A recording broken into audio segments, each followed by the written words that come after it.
Welcome to Real Talks with Rechie, Harj. Great, thanks for having me. This is the inaugural one I've heard. It is. I'm honored. For sure. And I just want to know how things are going with your portfolio. Well, you know what, it's, as you know, because of climate change, it's been pretty rough across the country. But it's nice to see, all the resources that we have across the country, municipal, provincial, and federal, coming together to support Canadians. And that's one thing I love the most, but sadly, a lot of people are impacted, and we have to constantly adjust to making sure that we prevent the impact onto Canadians. And you've traveled everywhere, and you're right there at the front line, seeing exactly what's happening with climate change. Can you describe some of the places you've been to, whether that's BC or the East Coast? Oh, I mean, I've been involved with a lot of the disasters from my days when I was a Minister of National Defense. In fact, I would say even before, when I was serving, I actually deployed to the Winnipeg floods way back in 1997. And so I got to see firsthand the impacts of what climate change can really do.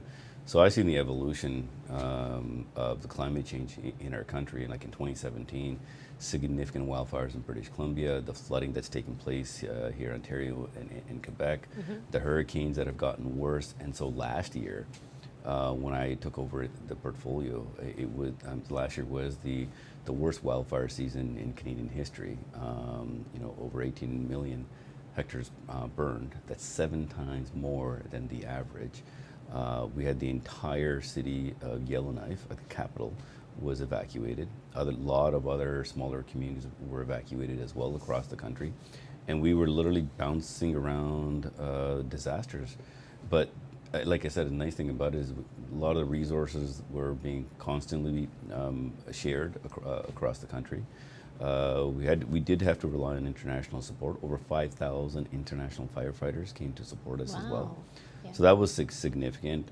We were very fortunate that we did not lose any civilian lives. Wow. But sadly, we did lose 8 firefighters during last year's wildfire season. That's unfortunate. Yes, that's right. So a lot of us at home, we see the photos, but the fact that you're there in the front line, you've seen it all. But what I'm curious to know is, statistically, KPMG released a report that said 60% of small businesses have been impacted by climate change. What have you seen on the ground? Have you been able to see the impact on small businesses specifically? Oh, absolutely. And if you look at the impact on small businesses, so the town of Lytton, when it was burnt down, obviously even the businesses are directly impacted because the entire business is lost. When I was in the Northwest Territories and driving with the mayor in the town of Enterprise to see, businesses that were started by families long time ago being completely burnt down. There was this small kind of a sawmill in a couple's property, and that couple stayed there to fight the wildfire, and it was so bad. And luckily there was a river that when the fire came, it actually jumped over top and over the river and kept going, and they had to take shelter actually in the river itself. So it just goes to show the emotional toll that it takes on people who have lost their businesses. But then there's also the impact on the businesses themselves. When a town is impacted, obviously for good reason, you've got to focus on the emergency itself. So business basically slows down to a crawl. So that also has a significant impact. So that's directly. But then just imagine now in a town in BC or other areas where tourists, those small businesses rely on tourism. Tourism also shuts down. So there are significant impacts that take place for small businesses. So you've seen it. I mean, you mentioned you've done it for many years now. So you've seen the progressiveness of climate change and the impact that's had. So what could small businesses or even Canadians do to maybe prepare for climate disaster? I went to the East Coast as well and saw the devastation of climate change there. So what would you recommend for people to do? Well, I think all Canadians, whether you're small businesses, homeowners, we do need to prepare because one is, how do we make ourselves more climate resilient? Whether it's from a flooding perspective, for wildfires, making sure that if there was a wildfire in your area, is your surrounding area what we called has a fire smart program.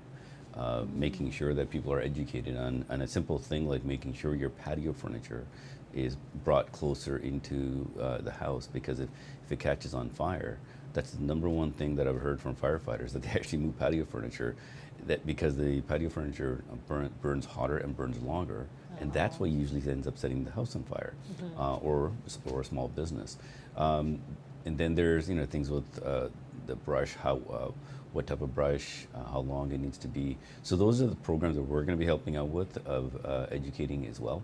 But it's important for Canadians to get educated on that so they can do what they can, because I can tell you the Fire Smart program really does work in the town of West Kelowna. When we looked at, actually during the emergency, areas where there was a Fire Smart program, those homes were saved. The areas that there weren't, it was sadly, the fire just ravaged right through. But the other side of it, it also has another impact. The Fire Smart program, what takes place is not just removing the kind of the fuel storage. There are certain types of vegetation that can help be more resilient to fires. There's trimming of the trees as well, so when the fire comes, it slows it down and allows the firefighters to attack it a lot easier. But the other thing that I learned when I did a post visit was the regrowth happened very quickly where there was a Fire Smart for vegetation. But where there wasn't, the earth was pretty much scorched about 4 to 5 feet deep into the ground. So that entire soil, what I was told, was damaged for about 100 years. So nothing was going to grow there.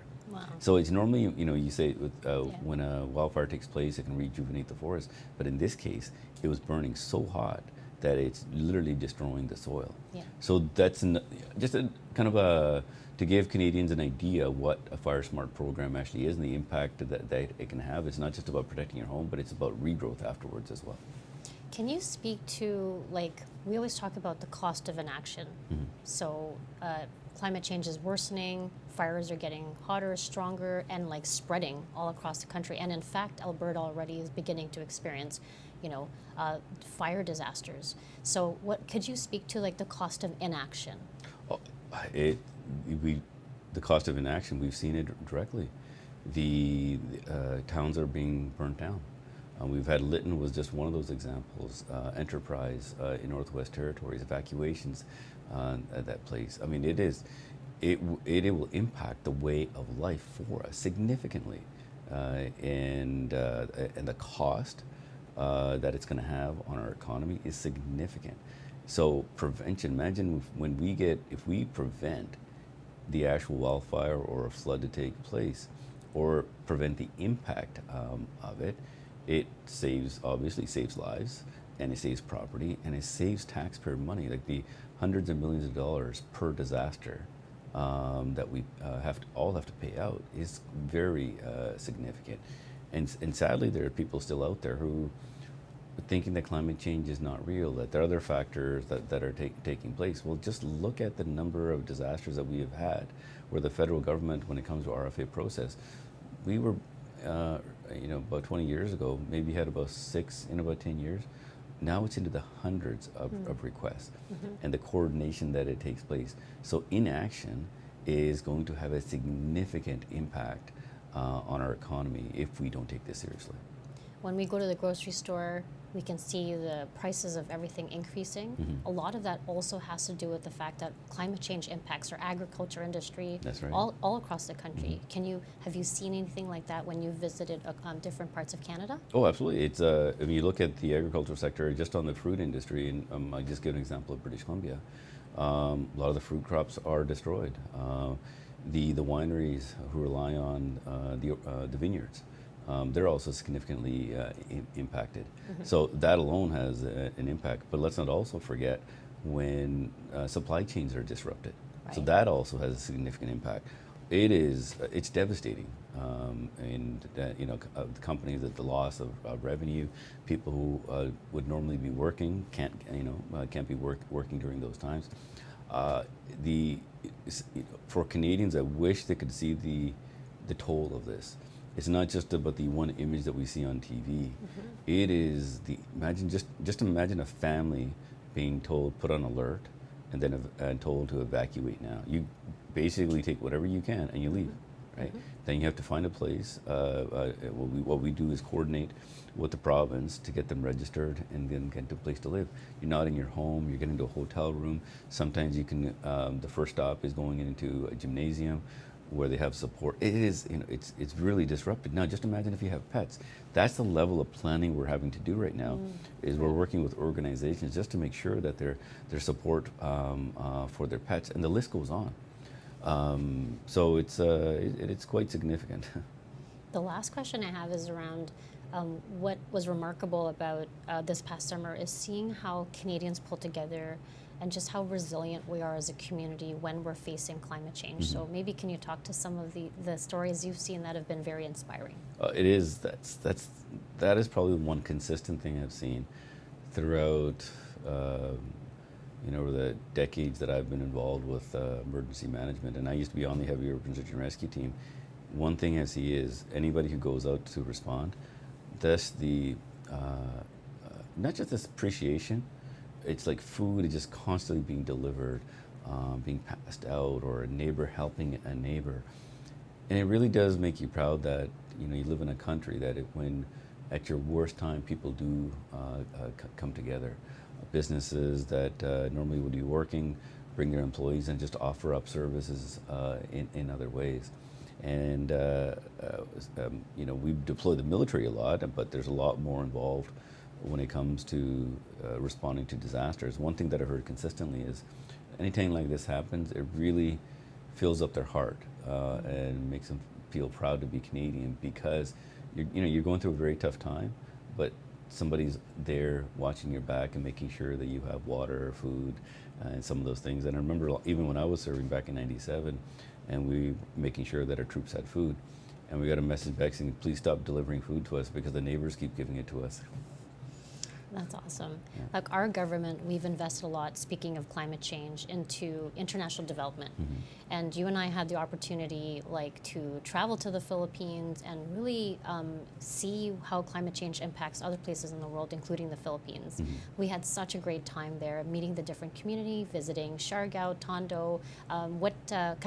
This is a year ago now. That's right, yeah. Harj, so what memories do you have that comes to mind? Well, first of all, I really enjoyed that trip. It was to see our Indo-Pacific strategy in motion in the Philippines was really cool. It was also really cool to go with you. It was almost like I was there as your sidekick, because you were so popular there for very good reason. So it made it even more special. But as you know, through our international development portfolio, we do a lot of work on climate mitigation, prevention, and also response as well. And within the Philippines, probably most Canadians don't know that the Philippines is the #1 country prone to typhoons. And the Philippines had that super typhoon in Siargao, where we got to go visit. And it was, when you're flying in, it's so beautiful. Yeah. But then you realize the town that we were walking through was just completely wiped out. And that mayor, when she walked us around, had so much enthusiasm, but at the same time, she was talking about what took place that night, and how she was running around getting people to get everybody into the school, and her action saved a lot of lives. And, you see the devastation, but I think that also you got that a sense of appreciation from them, knowing that Canada was there to help. We responded, we supported, we're helping them build back some of their homes, that will be hopefully typhoon resistant as well. But it took a little bit of convincing with the local population to change how the structures need to be. And I think the most meaningful one is when we went to the school. Yeah. The kids. Yeah, the kids and what, when they were, at the end of the day, I think that's one thing that kind of binds us around the world is our children. And to see how the education is going on, and what strikes me the most is that garden in the school. Yeah. So even if the typhoon, that garden that we're through our funding has supported, is not only helping to feed the kids at the school, but it's teaching them how to grow food, how to be self-sufficient as well. Plus, do it in a way that's respectful for the environment. And I remember that conversation we had, and I'm happy to hear that some of the funding has gone into the Philippines to help support them when it comes to climate mitigation, because as we know that when it comes to climate change, there are no borders. I've seen devastation all over the world, but then there's the indirect impacts of climate change where, for example, you may not have flood, hurricane, or typhoon, but the drought is having a significant impact, especially in places like Africa, and they don't get the agriculture. It's turning into deserts, and also hunger leads to conflict, and we've had to deal with that in many parts of the world, whether it's South Sudan or the significant flooding in Pakistan, where 1/3 of the country was underwater, and at that time, I would say that besides for Canada and a few other countries, the rest of the world wasn't even paying attention. And so we have to remind people that climate change is real all over the world. It doesn't respect borders, so we all have to work together. And sadly, some of these countries who have contributed the least to climate change are the ones who are impacted the most. For sure.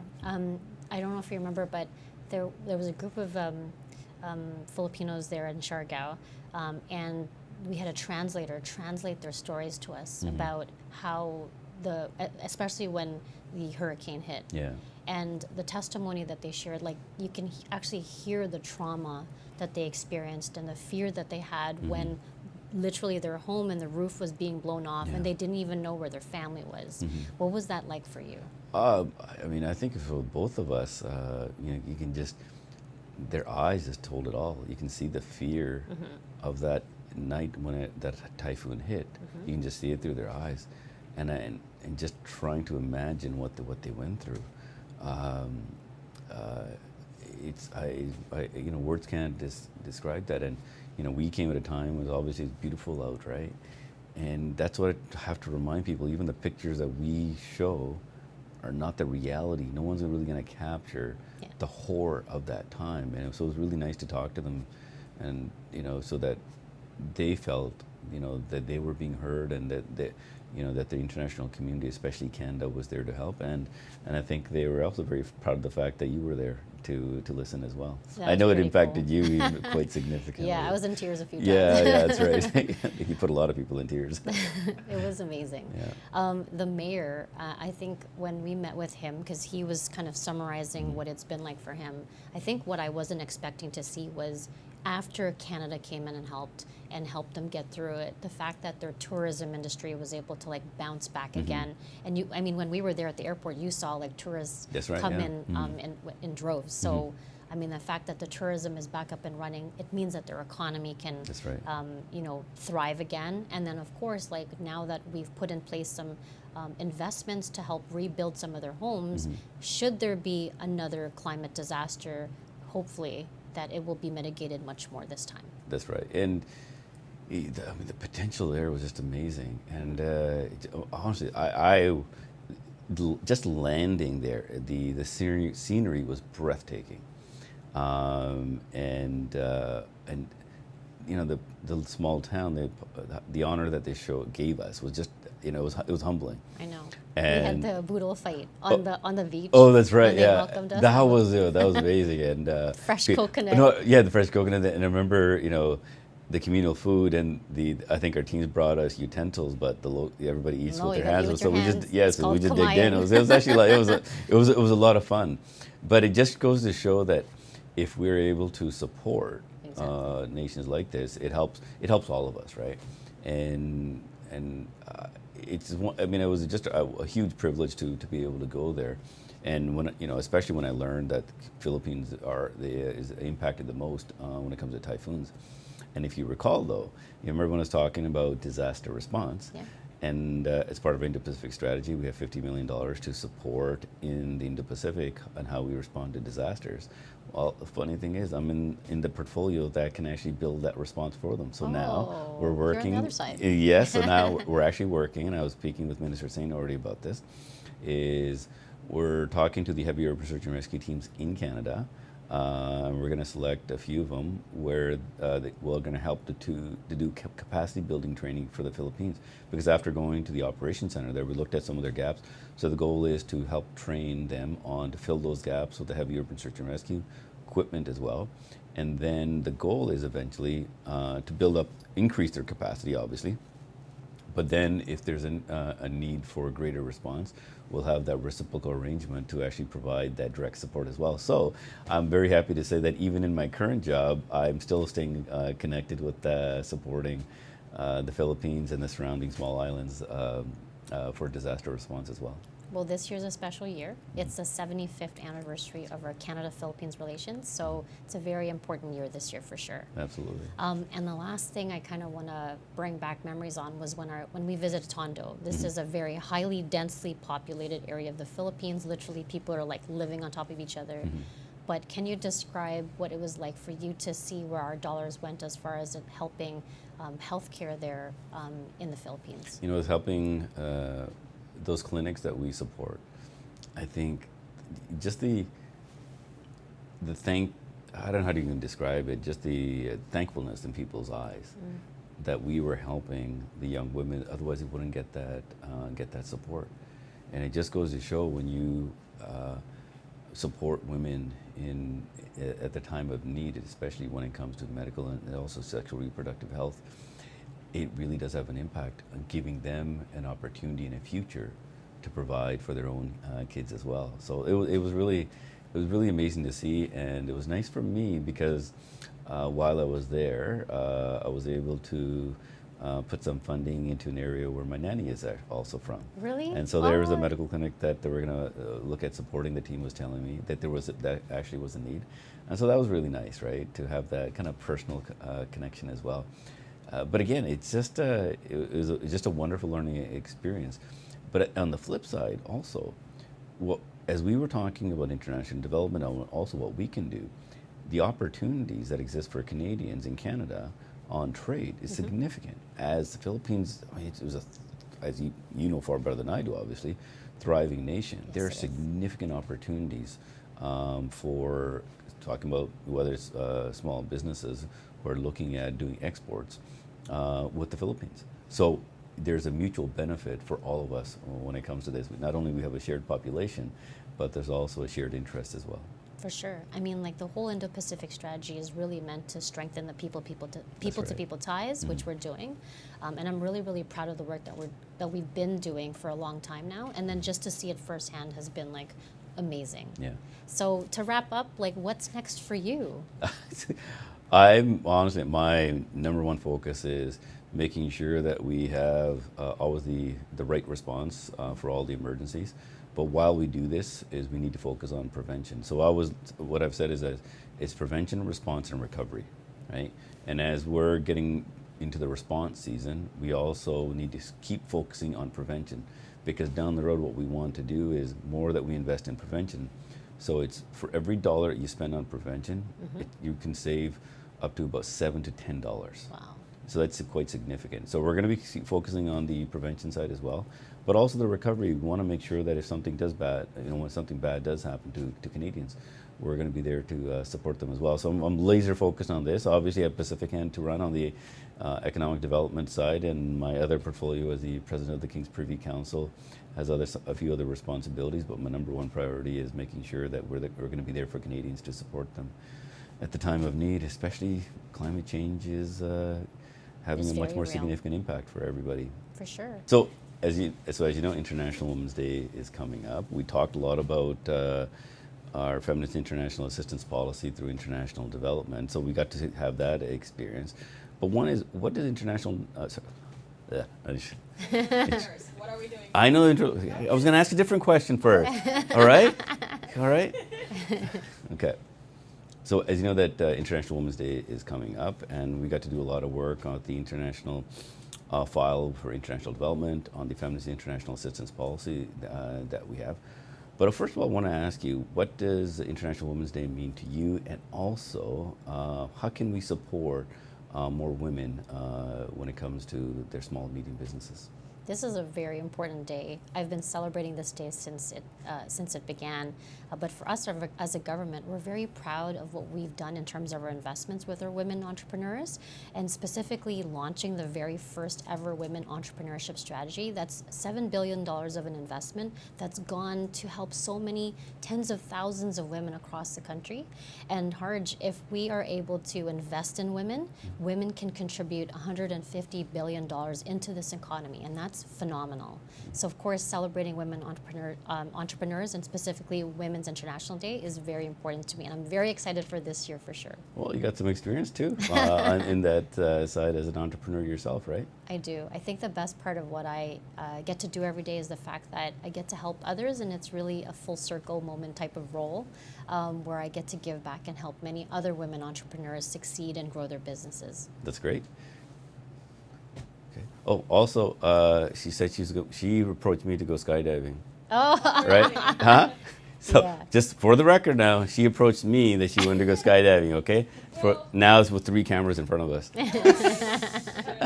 Huh? yeah, I want to do it this summer. Yeah, definitely. I think we can do it in May I would love that. when it warms up. Yeah, I mean, like you're a pro, Harj, so I said to myself, I'm not doing this without going. Oh no, I'm not a pro. I You're mean, so pro. No, pro. So I jump on my own. Yes, sure. Right. But when you're gonna do it, you're gonna do it with an expert. Okay. So you're gonna be doing tandem with somebody, so who Yeah. actually knows what they're doing. I just jump on my own. So I'll be in the plane. You'll see me jump out first, Yeah. and then you'll come out with the expert afterwards. Oh my God. Well, I can't wait. It'll be a lot of fun. Thanks so much, Harj. Yeah, that would be good fun. Yay. Okay. All right. Good. Merci beaucoup.